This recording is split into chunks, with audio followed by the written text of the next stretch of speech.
The Raven by Edgar Allan Poe. Once upon a midnight dreary, while I pondered, weak and weary, over many a quaint and curious volume of forgotten lore, while I nodded, nearly napping, suddenly there came a tapping, as of someone gently rapping at my chamber door.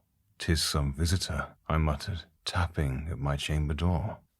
Only this, and nothing more." Distinctly I remember it was in the bleak December, and each separate dying ember wrought its ghost upon the floor. Eagerly I wished the morrow, vainly I had sought to borrow from my books surcease of sorrow for the lost Lenore, for the rare and radiant maiden whom the angels name Lenore, nameless here forevermore.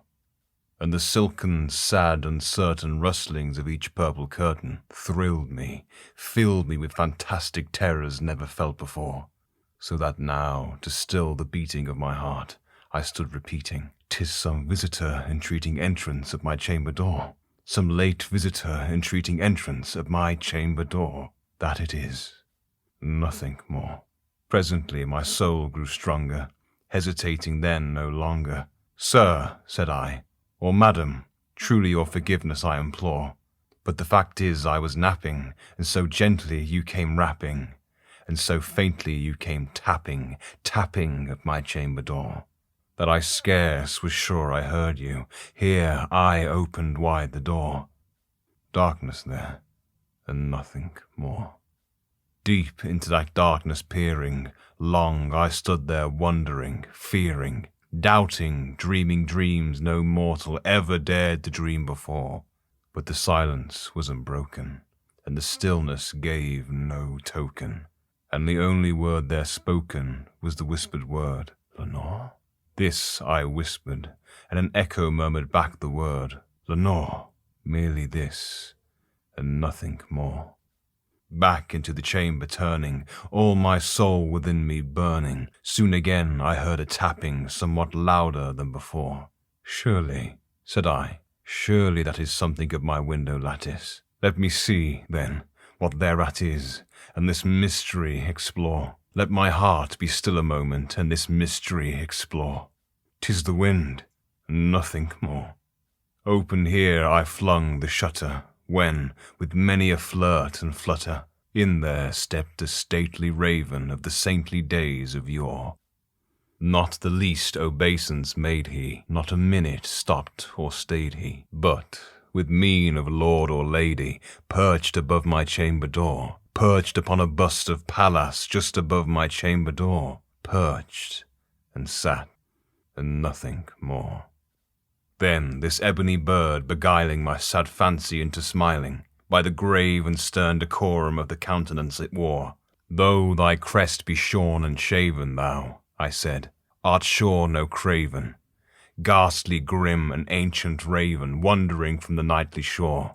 Tell me what thy lordly name is on the night's Plutonian shore." Quoth the raven, "Nevermore." Much I marvelled this ungainly fowl to hear discourse so plainly, though its answer little meaning, little relevancy bore, for we cannot help agreeing that no living human being ever yet was blessed with seeing bird above his chamber door, bird or beast upon the sculptured bust above his chamber door, with such name as Nevermore. But the raven, sitting lonely on the placid bust, spoke only that one word, as if his soul in that one word he did outpour. Not a farther then he uttered, not a feather then he fluttered, till I scarcely more than muttered, "Other friends have flown before. On the morrow he will leave me, as my hopes have flown before." Then the bird said, "Nevermore." Startled at the stillness broken by reply so aptly spoken, "Doubtless," said I, "what it utters is its only stock and store, caught from some unhappy master, whom unmerciful disaster followed fast and followed faster till his songs one burden bore, till the dirges of his hope that melancholy burden bore, of never, nevermore." But the raven still beguiling all my fancy into smiling, straight I wheeled a cushioned seat in front of bird and bust and door. Then, upon the velvet sinking, I betook myself to linking fancy unto fancy, thinking what this ominous bird of yore, what this grim, ungainly, ghastly, gaunt, and ominous bird of yore meant in croaking Nevermore. This I sat engaged in guessing, but no syllable expressing to the fowl whose fiery eyes now burned into my bosom's core. This and more I sat divining, with my head at ease reclining, on the cushion's velvet lining that the lamplight gloated over, but whose velvet violet lining with the lamplight gloating over, she shall press, nevermore. Then, methought, the air grew denser, perfumed from an unseen censer, swung by seraphim whose footfalls tinkled on the tufted floor. Wretch, I cried, thy God hath lent thee, by these angels he hath sent thee, respite, respite and nepenthe from thy memories of Lenore. Quaff, oh quaff this kind nepenthe, and forget this lost Lenore. Quaff the raven, Nevermore. Prophet, said I, thing of evil, prophet still, if bird or devil, whether tempter sent, or whether tempest tossed thee here ashore, desolate yet all undaunted, on this desert land enchanted, on this home by horror haunted, tell me truly, I implore, is there balm in Gilead? Tell me, I implore. Quaff the raven, Nevermore. Prophet, said I, thing of evil, prophet still, if bird or devil.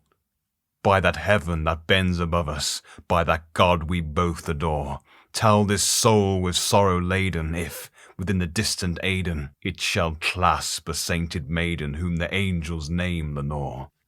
Clasp a rare and radiant maiden whom the angels name Lenore. Quaff the raven, Nevermore. Be that word our sign of parting, bird or fiend, I shrieked, upstarting. Get thee back into the tempest and the night's Plutonian shore. Leave no black plume as of token of that lie thy soul hath spoken. Leave my loneliness unbroken. Quit the bust above my door.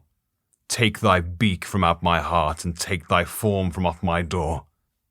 Quaff the raven, Nevermore. And the raven, never flitting, still is sitting, still is sitting, on the pallid bust of Pallas just above my chamber door, and his eyes have all the seeming of a demon's that is dreaming, and the lamplight over him streaming throws his shadow on the floor, and my soul from out that shadow that lies floating on the floor shall be lifted nevermore.